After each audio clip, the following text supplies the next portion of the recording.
अब जिनको मेरी अगली बात समझ में आएगी ना, उन्हें पता लगेगा कि अल्लाह वालों का मकाम क्या है।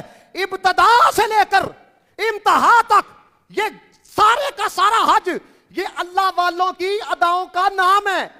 बैतुल्लाह को किसने तमीर किया?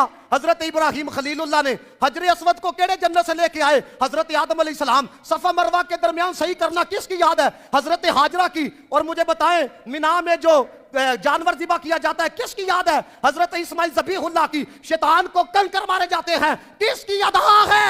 ये हजरत इब्राहिम खलीलुल्लाह की। तो इब्तदा से लेके इम्तिहा तक सारे का सारा जो हज है ये अल्लाह वालों की अदाओं का नाम है। अदाएं मैं किसी की अदा को अदा कर रहा। वेख्या जो सबज लैटा आंदियां ने तुसीं दौड़ना शुरू कर देंगे, क्यों? किसी की अदा है।